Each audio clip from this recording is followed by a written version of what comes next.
The Lincoln Center project really helps us iterate on, in this more public environment, in this environment that deals with the elements, and in an analog way, how can you present cues that help open up interactivity? Really, there was a point in my career where I kind of wanted to transition away from the work I was doing. I was doing a lot of, 3D modeling, programming in the computer, doing some very elaborate things, but you could kind of do anything you want in the computer, and I was getting a little bit bored by that. So I wanted to see, like, how can I explore materials and design things that are still quite as extravagant, but also, able to build it and maybe build it out of really exciting novel materials.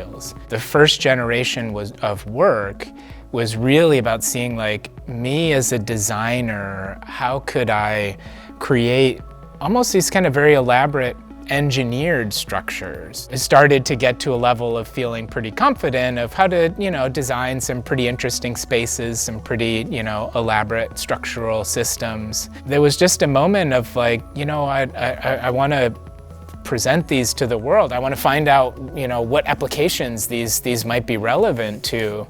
And it just so happened I didn't have to turn too far. I could, look to my family and to my daughter who has autism. With her breed of autism, she's very tactile, very sensory. My daughter just, like, touches everything as a way to understand space. And I make these interesting kind of shapes, and to understand them you really do have to touch them, and they're a textile, which you want to touch anyways. So then it kind of turned like, okay, how do we take this expertise and start to make spaces that are about sensory interaction and sensory perception? And that was, really the kind of evolution of the process. We think we've mastered how we can build them. Now let's, look at how we can appeal to a certain audience, and that audience just happened to be my daughter and happened to fit right into how autism kind of leads her to operate in the world. The first time we brought her to one of these larger environments, she literally kind of flipped it on its head in terms of, how it could be used. It had all these little kind of tubes of knits that were interconnected and all these projections that were interactive. So I kind of brought her inside and showed her, oh, you touch the textile and the birds come flying and stuff. She just kept kind of pointing to this one sort of tube that just went straight down. And she just kind of grabbed and just did a nosedive straight through it. That was a real surprise, but it was a great kind of confirmation in many ways, because when she wanted to do it again, she needed me to pick her up and kind of help her into that moment, and then of course catch her on the other side. So it was this, like, perfect melding of reinforcing sensory interaction and expression of her creativity, because she came up with that idea. A moment that helps build a kind of bond and a trust between parent and child that are honestly kind of very difficult to come by, because my daughter's nonverbal, and it's hard to find those points of communication that depict to her that we're trying to kind of build trust in her, and also what is a confirmation on her side that she now trusts me.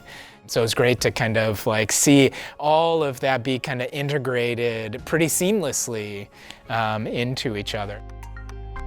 When I exhibited one of my first pieces where we were using this, industrial knitting machine, and we're creating the textiles ourselves and, building these sculptures ourselves, when we put it on display, there was this very passive view of it from the audience. Now, it wasn't a gallery space, but still, when I was making it, I'm very much, I'm looking down to the level of the stitch and this black material or this black yarn versus this white yarn.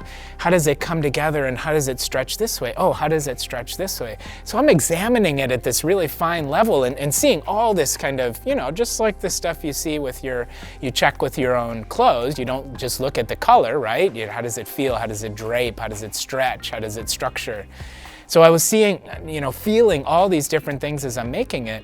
But then when I put it up and when it was called architecture, people just kind of wanted only to walk around it and it wasn't intuitive to reach out and touch it in that way. And that was kind of the turning point. I'm like, well, wanting to touch it my daughter wants to touch everything. We had just done this installation in Venice. In Venice, it was great to see the kind of comparison to other projects that were designed for children in the area around us. And they were often like much more neutral colors, you know, kind of your wood, your architect's white, you know, and maybe a splash of red here and there. And then our project had this like bright blue and this brilliant kind of magenta. It made me think, like, why is there this distinction? And really my summation is, if I didn't have the thought of this, you know, autistic audience, this audience that really could potentially scrutinize every aspect of this design, and I wanted to try and present you know, as many variables to the design as well. I think if I didn't have that thought in my mind, I might have ended up in that kind of more neutral palette. Positioning the mindset of how might you present a design for this community so that they can kind of take it for their own, that does lead you down a very different path. Exploring that even further at Lincoln Center, which is still, you know, this amazing setting of art, but when you look at the landscape, it's again these kind of neutral building colors, right?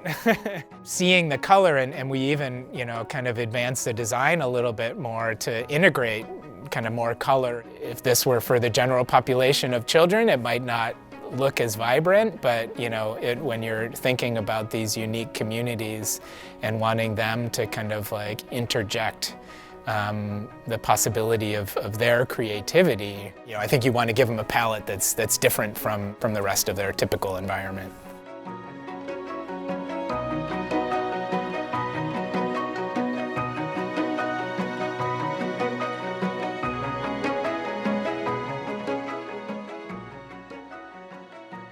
How can I present something that enables as much autonomy on the part of the participant, the person who's going to experience this space, autonomy to, you know, adjust it to their whim and their will.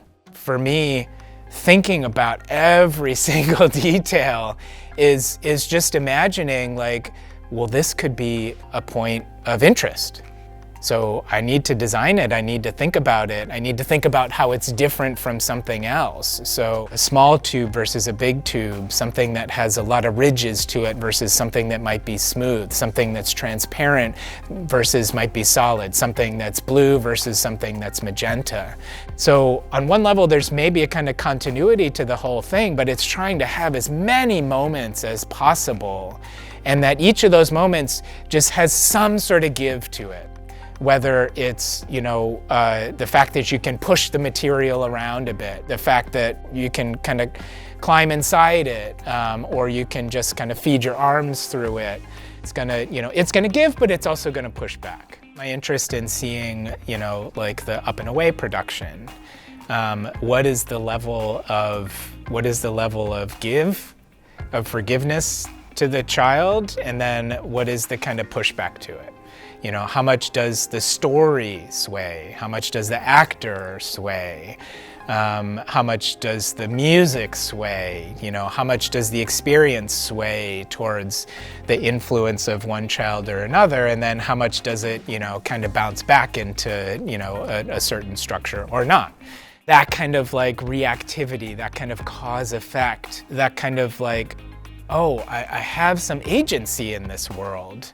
I think, you know, that's what I'm trying to figure out. How do I create these spaces?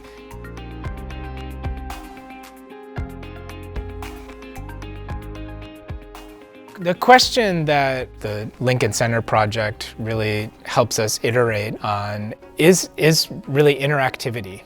Without the heavy use of electronics, it's really hard to profess and encourage a sense of interactivity to the, kind of kinesthetic level that we're really hoping for. Thinking about the fact that it's an exterior project, I think there's something, exciting about interactivity being largely analog as opposed to wiring the thing up like crazy and crossing your fingers that it's not going to fail. So thinking of how we can add colors and layers and translucency and how that can start to, at least as you move around it, create a certain kind of animation to it, a certain kind of variability to it. Hopefully some of those colors and the forms, intrigue you to the point that you want to touch it, you want to engage it, and you want to start interacting and discover it.